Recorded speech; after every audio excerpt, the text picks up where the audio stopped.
Hello, people of the internet. So, this is not VHS gameplay. This is going to be a more conversational video about why I had quit Dead by Daylight myself. So I saw Trickster Shadow had put out a video explaining his piece on why he was done with this game and all his problems and issues. And I thought he did it in a very healthy way about these are the reasons I'm leaving. I don't hate the game. I'm just not enjoying it and would like things to be better. Here's my issues. So I thought that I would try to add to the conversation my standpoints in the same healthy manner because I did love this game. I still miss it to a degree as I haven't been playing for about a couple months now. But I just thought that me putting out my side of the conversation maybe can help elevate some of the standpoints he made, and I can introduce some of my own. So yeah, that's basically what this video is going to be. I'm going to have the chapters of each section, main categories I'm going to go over in the timeline. So just be if you are looking for a certain section or just want to kind of get a preview of everything I'm going to talk about, I just sit back, relax, and let's kind of just talk a little bit about the current state of this game. So the first thing I want to go over is security. For me, this is the most important thing that anything that touches the internet should ever worry about. There's been a DDoS problem in this game for about 2 months now. It baffles me how long it's been a problem. This is a major vulnerability.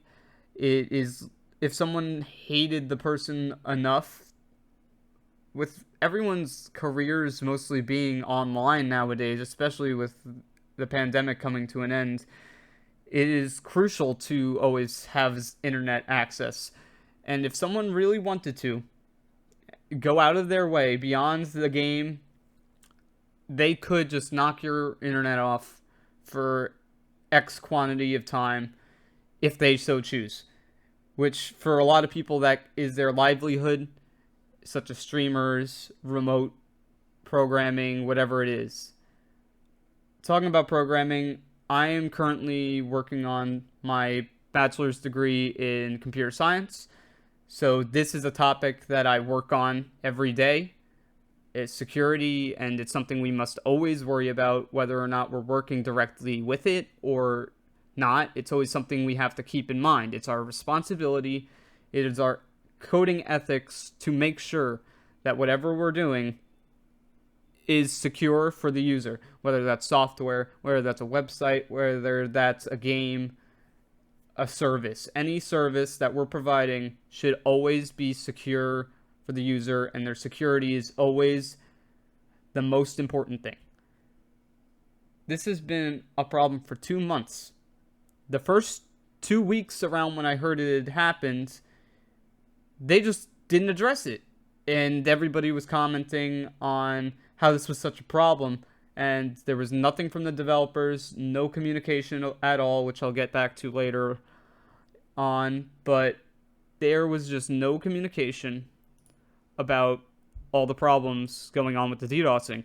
And eventually, after enough talk, they said, yes, there's a problem. Use a VPN. No, you are responsible for providing security for your users on your platform. It is not their responsibility to be getting a third-party resource to be safe on your video game. It just blows my mind. Use a VPN. No, fix your service. Not everybody has the resources to obtain a VPN, and just fix the problem. It is your responsibility, Ethics 101 in coding, to always provide security for the user. Always. Also, on the standpoint of security, we've had a major hacking issue in this game, apparently, for a long time. it's been rampant as of now. I have not been playing when it's been at its worst, but as I've seen multiple streamers be just jail locked into the game by people holding them hostage while they're streaming. They're stream sniping these people to get into their games and then force them into maybe an infinite stun or just prevent them from being able to do anything at all. And it's just until the server crashes or you disconnect. And if you disconnect, you get a DC penalty. And if your livelihood is streaming this game, well, too bad, because now you get to either A, have the option of showing your stream the busted game of just being stuck and unable to play the game anyway, or B, you leave the game and then you get a DC penalty that just keeps ramping up because you keep getting stream sniped by the same people that keep trying to hold your game hostage. Let alone the ones that always try to be sneaky and do these little speed boosts or maybe throw hatchets through walls and just auto-aiming stuff. It's on both sides, don't get me wrong. It's just ridiculous that it's as bad as it is. Listen, also with the programming standpoint, hacking is not just a slap and patch solution. It is a race.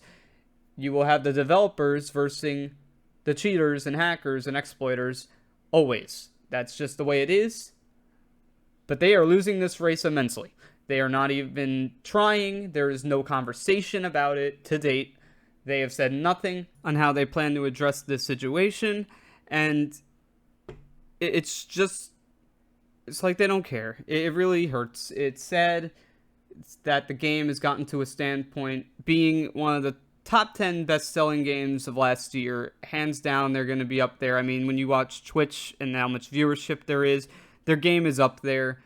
And for it to be in such a bad, health state is just absurd. It doesn't make sense. The correlation doesn't make sense much at all for a game that you are paying for and is being supported live, but it almost looks like it's been sitting there for 4 years without support and people have just gotten their hands into the code and gone at it. No, this code changes like every month and a half. And they just haven't buffed their security. I mean, there's other games that are changing their security like every other week. And it just doesn't make sense. It's in their control. They're just not doing anything about it. Next topic I want to talk about is everyone's favorite, which is balance. Now, I'm not going to address the issues that are the most on the nose. I more along the lines want to talk about their approach to balance as of recent and how it has just not been healthy. It's not been what anyone has suggested, which I will get back to later on. Main thing I want to address is the maps and the killers that have been coming out as of recent. There's the correlation here is they have chosen to, instead of balance the maps and then balance all the killer roster and future killers to these balanced maps, they choose to instead create whatever map they choose. Some are favored to the survivors and some are favored to the killers. There's not really ever this happy medium that's looking like they are trying to achieve, especially as of the recent map I've watched gameplay for the artist. That middle building might be the most disgusting thing they've ever added to this game since the Haddonfield House and RPD itself. Anyways, that logic is that they keep trying to make killers that can just deal with all these 1v1 elements that they have in the game instead of just lowering those 1v1 elements on the map, that being pallets and very strong windows and the combination of them that can be created in a loop. And ever since Blight, we have had a killer that can deal with a vault and the pallet. The twins, Victor just jumps right over the vaults, right over the pallets. Trickster just throws right over the vaults, right over the pallets. Nemesis, Tentacle, same exact thing. Cenobite can throw his thing, let alone it's a little more balanced, but he can still shoot something over the pallet, over the vault, which might help him get a hit. And then Artist literally just, I mean, same thing. Every single one of these newest killers can do something over a vault and over a pallet, which I just don't think is healthy for either side, because instead of going, the other killers will still have problems. Just because they keep making killers that can deal with these unfair maps just means that there's going to be this power creep on the maps that are not fair for the survivor, such as Larry's, which is a very small map. Though it did get better, it is still killer-sided. The game, etc. All these indoor maps, except RPD, because it's just so big, and there's so many pallets that are really strong. But anyways, their logic has been, instead of just fixing these maps so that every killer in their roster can stand a chance, they just keep power creeping all of these killers. Not only that, they keep power creeping the perks on both sides. Ruin has been around forever at this point and is still being ran. Let it be, it is not as strong as it was. It is still ridiculous that it is almost this crutch perk that every killer feels required to run at this point. And then Undying might have been the unhealthiest decision they had created for the game, for killers. It's just dependability on such a perk being required to have a backup perk for it. It just baffles me. Instead of just reworking it all together, getting rid of it, and starting from scratch with the whole way they want to defend the generators with perks. Instead of just making it base kit, but that's another thing. Now, this goes for both sides, because the Survivors has DS, which took way too long to get to where it is right now, which I do find fair, but it is still very, very strong. And the fact is that despite it being changed, everyone is still running it. So there's a reason that everyone is that good. Then you have the boon totems, which are disgustingly ridiculous. The whole thing is it was their solution to give the survivors a side objective. The healthy way to do this is by giving every killer each of the survivors will get a sub-objective, such as the traps on their head, such as having to cleanse when they're going against the plague, such as the box with Cenobite. Those are healthy side objectives that they have to stop doing their generators to go do another thing, but it doesn't waste the time for the killer. Instead, what they did was they gave boon totems, which can have multiple for the entire team, and everyone gets the benefit. And the killer has to go other way to do it. To destroy it, I should say. It doesn't make sense when there's already way too much that the killer needs to do, that they have something else they need to do. The radius on that thing is ridiculous, and a good team will just chain it, and that's just absurd. Talking about teams, the fact that solo play versus team play has such a drastic gap that has been not even thought about being solved through anything other than perks, which is their only go-to solution for anything, is just make it a perk instead of just making it base kit in the game. It just blows my mind, because obviously nobody's ever complaining about the solo players. They're only ever complaining about Swift. And the fact that the game is not balanced around Swift then would mean the solo play is bad. But that is just not giving the solo play enough tools to be at that level, and not balancing the game around the Swift. So instead of just balancing the game around the Swift and bringing everyone up to that level, like a lot of people in this community have said, they have chosen to, as of recent, just place the balance around the solo play, and then the team play will just exceed. I believe a statistic just came out as of recent that the gap at the top skill set is a difference of 15% for escape rates. That is ridiculous. Ridiculous that they can just now see the stats, which is going to lead me into this next topic. I want to take everyone back to a time when Trickster was coming out. Everyone was playing him. That had to be the weakest killer to be put in the PTB since Ghostface bugged version, which honestly some would say is still bugged. But anyways, Trickster was literally unplayable with the amount of recoil, the amount of hits you needed, and it was just absurdly bad. And everyone was like, he is weak. All the survivors were like, he is weak. All the killer mains were like, he is weak. And instead the developers say, we have to wait for the statistics.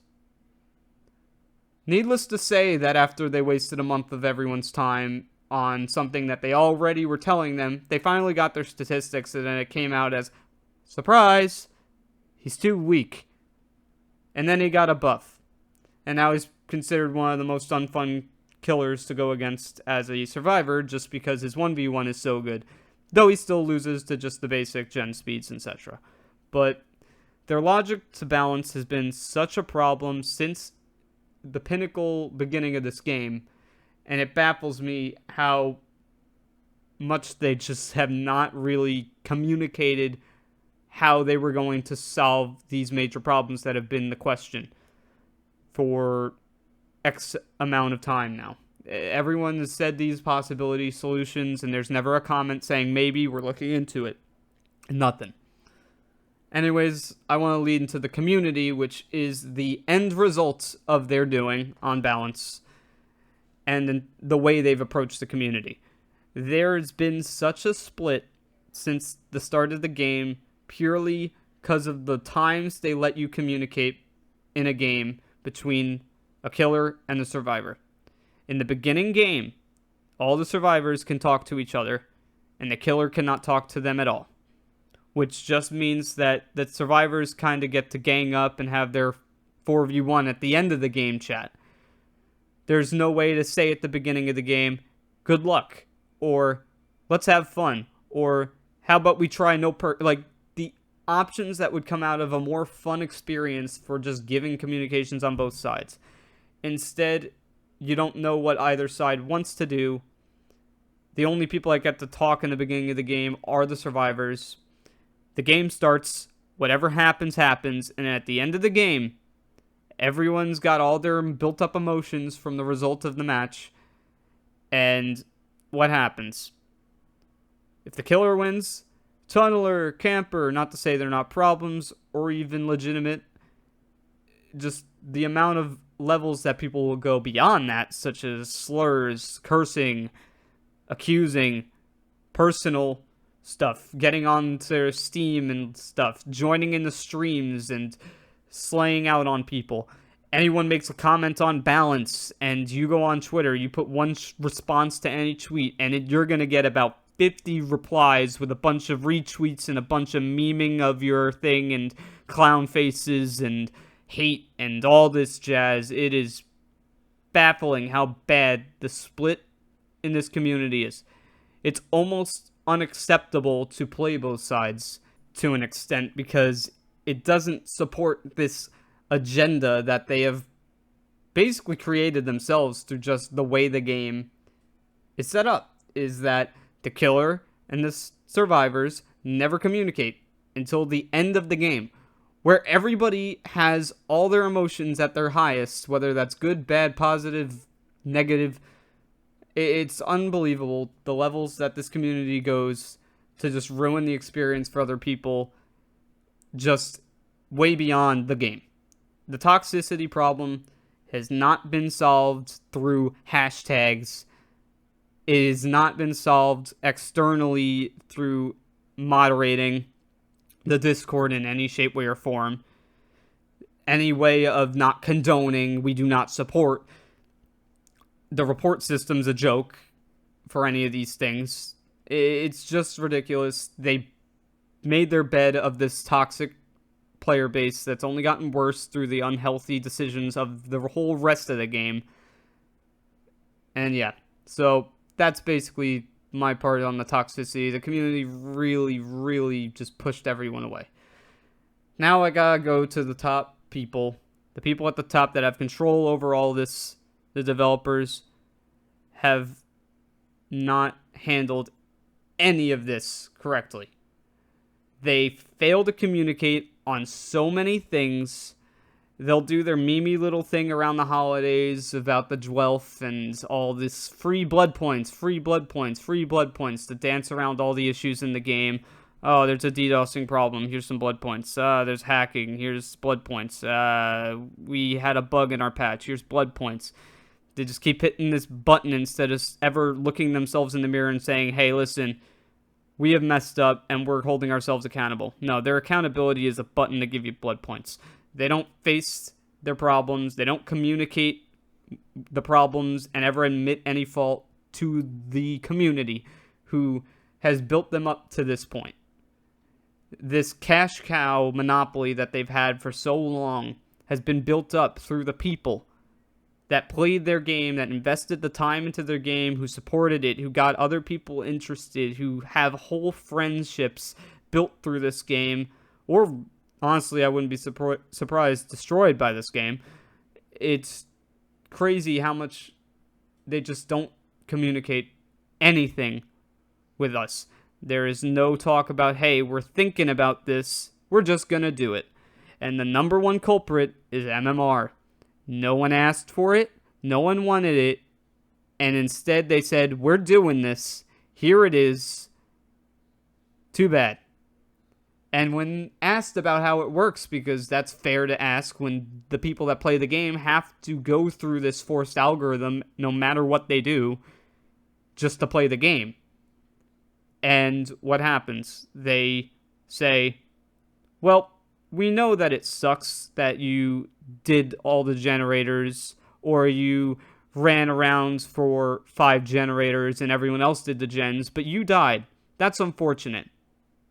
Wouldn't it be nice if there was a solution to this? Nope. They even said this themselves, that it was a problem. They did nothing about it. They just said it would be nice. Then why is it in? If it doesn't solve the solution, if it doesn't give us the solution that it is meant to do, it is meant to fix, then why is it in? No one wanted this. No one asked for it. And it was just forced on the community. Probably the start of this entire downhill of problems has been with the core of MMR. You could almost ask everyone, it's on their list of why they quit this game. The cash cow problem, all the issues that are with this game never, ever interfere with the way things are going to come out. There will be a mid-chapter. There will be a new battle pass. That's what it is. There will be a new killer. There will be a new survivor. That's going to happen. There will be new perks. Who cares if it's balanced? Who cares if there's bugs? As long as it makes the deadline, everything else doesn't matter. And it's disappointing to see, honestly, this brainwashed result that a lot of people in the community have over their love for the game, which I love it too. But when you take a step back and look at all the issues, it's hard to not just be disappointed with these decisions that they're making. It's baffling that they're taking such a golden goose egg and just cracking it open to have breakfast instead of actually just indulging in the opportunity they were given with such a grand idea. I think that pretty much sums it up in the best way I could think. I'm hoping for a future where I can come back to this game that I invested so much time into. But having been around for about the 4 years that I have in this community, there's not much for me to want to return to, which is sad to say, which is the reason that I had quit. I will always remember the fond memories I had of the game, but the path it's going down, I cannot return to it. I don't see myself coming back to it. Is there a future where I think that they will fix everything? Probably not, as much as I hope. If it is, it's going to be way down the line. I personally think a whole revamp is required to even fix these issues, but I doubt that that's going to happen anytime soon. Anyways, that's my rant. That's my piece on all of this. I hope that it adds to the conversation in some version of a healthy way.